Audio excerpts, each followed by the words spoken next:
another channel. Wait, no, that's not right. Hey guys, and welcome back to another video. In today's video, I'm going to be discussing my hair is a mess. Stress again. My channel. Thank you for tuning in to my channel and for watching another video. I did it. So this video is only going to be focusing on my spring reading list. Even though I already know what I'm reading for summer, fall, and winter, we're not going to get into that right now. One book at a time. The first book I'm going to be reading, I left my 2 books in the car. Alright, I don't feel like going downstairs to my car to go pick up my 2 current reads. So I'm just going to post a picture.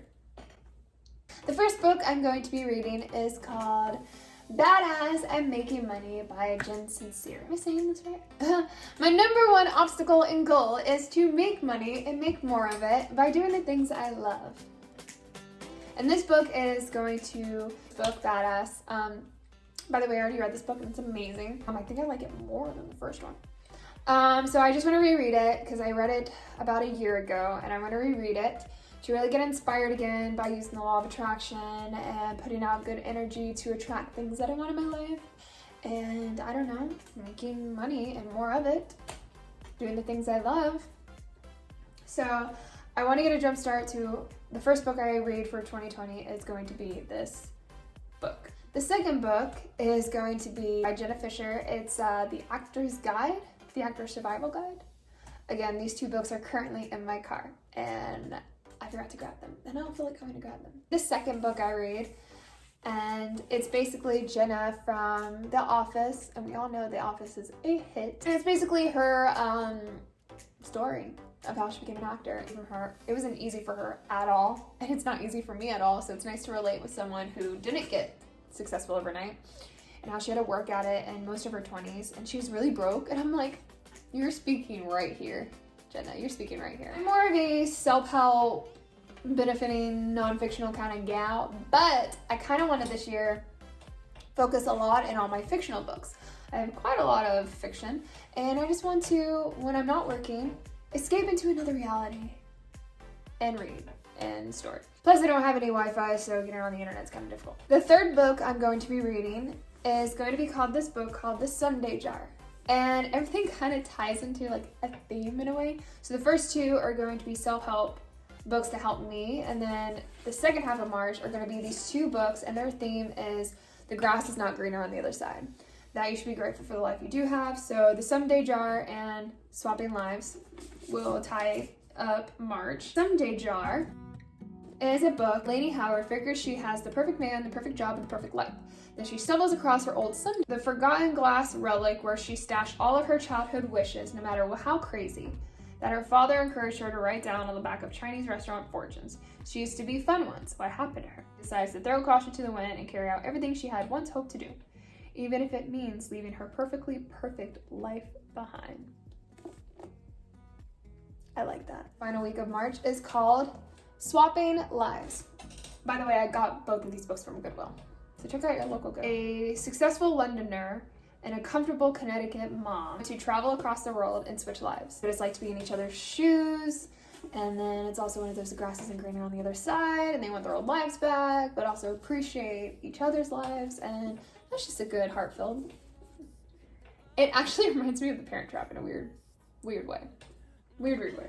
April, I'm going to be reading my first series ever. For the year 2020, it's going to be the year of series because I'm going to be reading the Twilight series, a Christmas series. No, am I reading 50 Shades of Grey this year?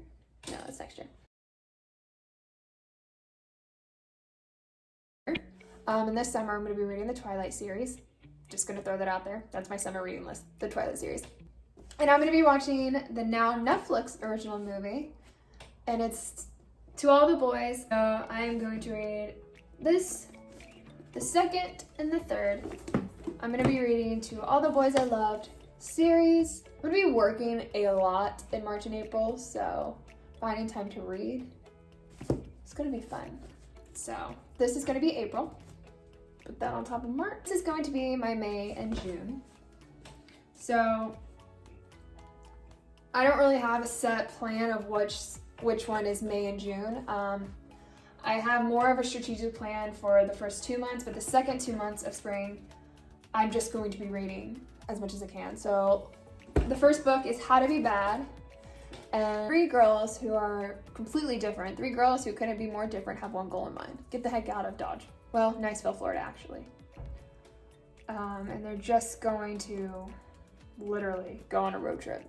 And that seems fun and exciting. I love stories like that. So that's gonna be there. LA Candy. It is a Lauren Conrad story. I love like pop culture and Hollywood, so it gives me a little essence of that. And speaking of Hollywood, I found this literally at Goodwill. It's just one book of the series Famous in Love, and I also love Bella Thorne. I think she's really cool. This is, I think, just literally not even. I think this is literally like, I couldn't even tell you what's in this. I don't know if it's just an episode, if it's the whole series. I just know that this is Famous in Love, and I love the series, so I can't wait to read the book in which it came from. Again, that adapted from a book is the same author that created Big Little Lies created this book. It's called The Party. It is about a sweet 16 and something went horribly wrong, and the parents are going to cover it up. Kind of like Big Little Lies, when the husband died mysteriously and they're trying to cover it up. So I can't wait to read that. And what's really funny is I'm reading this literally probably towards the end of June and close to my own birthday. And also, I'm reading a lot of stories that were now adapted into movies and TV shows, now that I'm thinking about that.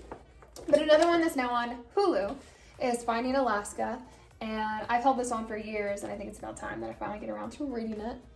And I liked Paper Towns, so I'm excited to read this John Green book for Looking for Alaska. So there you guys have it, my entire spring 2020 reading list.